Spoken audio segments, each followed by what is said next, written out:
A very good day to everyone. Today I'm going to present a paper on the political and gendered interventions on mangroves through ecological and humanist literature, selected poems from Yamini Dand Shah's Abstract Oralism in comparison with Amitav Ghosh's The Hungry Tide. I begin. Mangroves protected those who protected mangroves. And national income statistics usually requires economic data from geographical regions as well as varied socio-economic groups.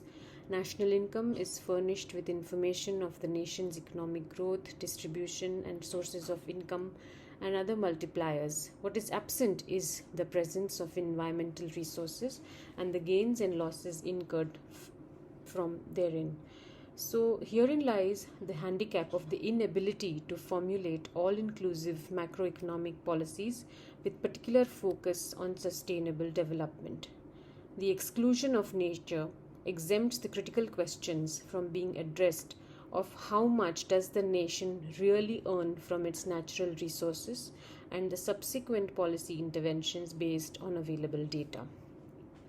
When we focus on coastal resources, in particular for a country like India, which is landlocked only from its northern frontier and is flanked by the sea from the three sides, the zones of contact between the land and the sea create unique ecoregions. These regions teem with widespread economic activities. And the flip side of this is the damage to the ecology in the garb of economy. The dual loss is to the ecology for not being counted in the economy with meager financial resources being allocated for its protection and its consequent depletion.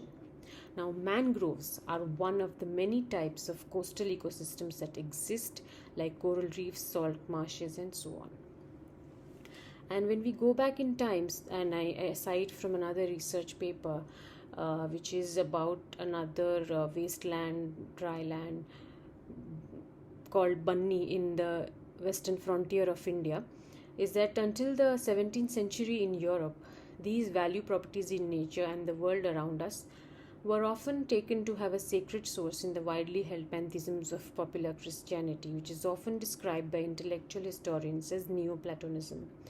And it is the loss of this source of value in nature that Weber describes with the term disenchantment of the world. Now, though Descartes and Bacon were early figures in shaping this metaphysical outlook, it was not until Newton and his influence that this transformation began to have real political consequences. And this is how it goes on, and that's how the consequence that nature, which was now evacuated of a sacred presence, was brutally material. And this generated a political economy of systemic extraction. Now, it so happens that historically these regions which were managed by the locals, and the word managed over here is specifically employed to hint at a system that was then free for all. And it was only in the Forest Charter of 1855 when the first attempt by the British Indian government was made towards the direction of forest governance. And then there was a series of acts and amendments in 1865, 1878 and 1927 which were increasingly annexationist, and slowly and steadily the conception of wilderness, which had an etymological and paradigmatic shift. A place that was worshipped or which was used just to wander became a mere yet major source of revenue generation. So, looking at this historical positioning of nature and how things have been changing, we will move to another aspect, which is ecopoetics. And to add to these forest laws, the addendum of mangroves in particular came only in the 1960s, which is also particularly coinciding with the work of Rachel Carson and the term gathering ground in the poetic sphere, with Jonathan Skinner naming his literary magazine as Ecopoetics, where eco is home, and ecopoetics is about paying attention to where one lives to be connected or disconnected with the environment. So, to write about factors concerning the ecology as a force for social change, the use of metaphors in a way that promote binary thinking, how we collectively conceptualize our world and unearth shared meanings from the ecology. Just to get into a little bit of the biogeography of Indian mangroves, which can be divided into three types mainly, which are deltaic, backwater estuarine, and insular. So, the backwater estuarine types exist in the west coast, which are characterized by typical funnel shaped estuaries of major rivers. And the poems of abstract oralism stem from the western frontier of India and its largest district, Kutch, in the state of Gujarat. Based on the geography and geomorphology, the Gujarat coastal zones is divided into 5 regions, and the Gulf constitutes the major mangrove zones of the Gujarat coast. I will skip a bit about the geographical particularities of the location, and I will rather represent it through one of the ways in which the section in abstract oralism gets introduced through a glossary, which is this, as you can see on the screen, Mangrove Creeks, Kutchlish. So you can read this while I describe a little bit about the space, which is the one of the major problem in examining the changing status of mangroves in Gujarat is the paucity of data. The Forest Survey of India started collecting the data on mangroves forest only as late as 1991, and thereafter it is only in 2001 that the FSI provided data on the quality of mangroves for the first time. So one of the other poems that talks about this particular biodiversity is Gritty Surface. One of the reasons of overexploitation of mangroves for fodder and fuel wood is by the local communities, which is a complex problem with a variety of other socio-political issues. Now, with increasing government control over different natural resources and encroachment of common lands and common resources by the rich, local communities have lost their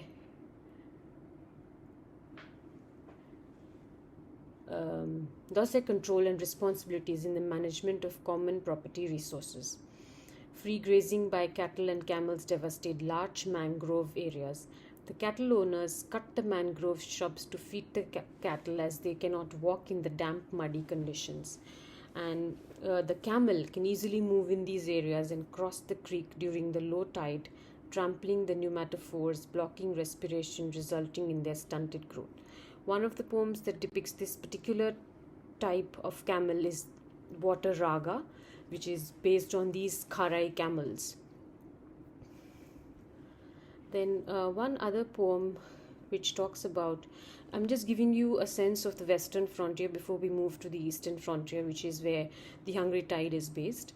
And the poem Being Left Behind, which talks about reasons behind reduced natural regeneration, mangroves requiring abundant freshwater flow at the intertidal zones, and this flow that has declined in many coastal areas due to damming of rivers, which is accompanied by increased salinity as well as pollutants. It is only Indus with its reduced annual flows which carries fresh water to the Gulf of Kutch. The mangrove forest land is diverted for other uses like salt pans, industries, ports, and jetties. In several places, mangroves have been uprooted to reclaim land. Dredging has taken place on a large scale, and this lack of communication between industrial policies, sectoral policies, and environmental policies in the state, where no land is easily available for mangroves, is a big issue. One of the major concerns for the governmental initiatives is the lack of public engagement or community participation. And it particularly functions in the top to down manner. So one poem which represents this is the second part of Woman Grooves, where these environmental impact assessment hearings hold a very crucial role, but how they almost achieve very little. Eco-critical minds mark nature like feminists mark the conception of man. Now, moving on from the west coast to the east, the deltaic mangroves cover occur on the east coast in the Bay of Bengal, where the mighty rivers mark the delta. This is where Amitav Ghosh's description of mangroves stems from in The Hungry Tide. The mangroves here are vast and nutrient-rich in alluvial soil. They carry the sediment from Ganga, Brahmaputra, Mahanadi, and various other rivers. And the origin of this particular Sundarban, which is the only mangrove tree here, is from the meaning which stems from beautiful. Sundar means beautiful. It is the richest mangrove repository in India. The Sundarban mangrove ecosystem is spread over the estuarine tracts of the Ganga-Brahmaputra system. 6 principal estuarine rivers are connected with the Bay of Bengal in the southern extremities. These tidal estuarine mouths carry the tidal seawater and inundate the Sundarban forest at regular intervals. Most of the estuarine rivers of Sundarbans have lost their earlier connections with the river Ganga, and their tidal water turned saline. So there are various geographical, physical changes that have caused these changes in that region. So it is this particular difference that we are going to discuss in further. There's a comparison between Hungry Tide and the Abstract Oralism in the west and the east frontier of India. And let's talk about a poem which is a section from a poem called Talking About Being Boundless from Abstract Oralism, which says that sustaining life like a gathered sari in floods against demographic weight, a multiplier effect of resourceful depredation. And the commonality here is with how Amitav Ghosh talks about the islands as the trailing threads of India's fabric, the ragged fringe of her sari, the achol that follows her, half wetted by the sea. Because the writers speak of their motherland, it is how the traditional woman's outfit comes to bear in the writings under the backdrop of a landscape that needs preparation beforehand. Diving into the mangroves, it is imperative to read the lines that hold as common introduction. The river's channels are spread across the land like a fine mesh net, creating a terrain where the boundaries between land and water are always mutating, always unpredictable. The names of strangely evocative rivers are given equal importance in each of the texts, where Amitav Ghosh, in the language of his motherland, calls it Mohana, which is wrapped in many layers of beguilement, and everyone who was willing to work could not bring their petty little divisions and differences, as you see it is conjured up by Yamini Dand Shah in Sampdili, which is encased in communal harmony, which is also true of Kutch and Sundarbans, with the legend of Bon Bibi in Sundarbans, where although it is only in falling that the water gives birth to the forest, which is the ebb and tide. Sundarbans is a mangrove forest, which is a universe in itself, with branches gnarled and the foliage impassably dense, whereas Kutch struggles with its dwindling canopy, fighting for its existence through environment impact assessment hearing. Talking about the two protagonists in the text, it involves the gendered microcosmic study of the mangroves to the east and the west of India. Pia and C, which is C is actually an alphabet from the ancient contested origin of Kutchi dialect, which is Khojki, and there are various ways in which this poem has been described, and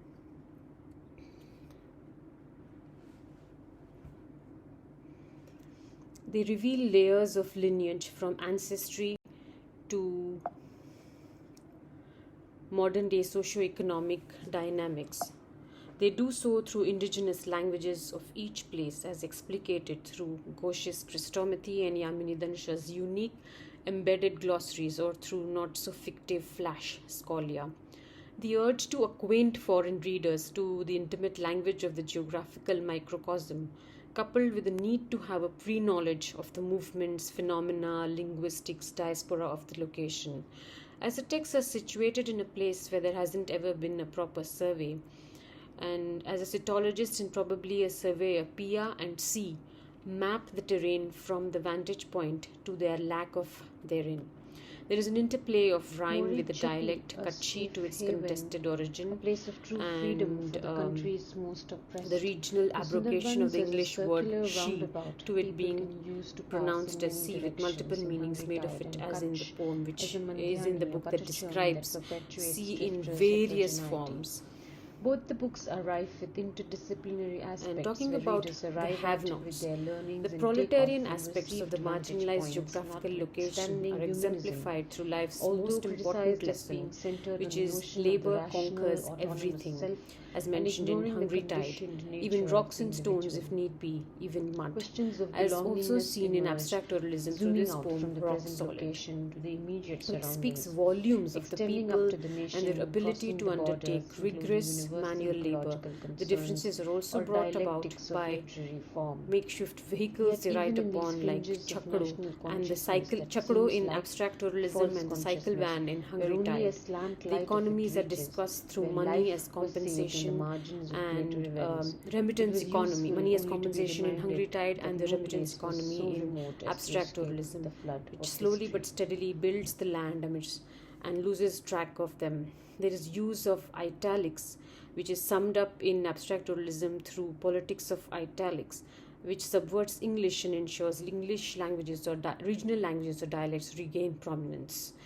Even the instinctive animals knows that we are not comfortably at home in our translated world, says Amitav Ghosh in The Hungry Tide, and a deficient literature that stems from the margin, which is seen in another poem as iambic monometer in Abstract Oralism. Talking about the politics of location and humanism, Mori Chapi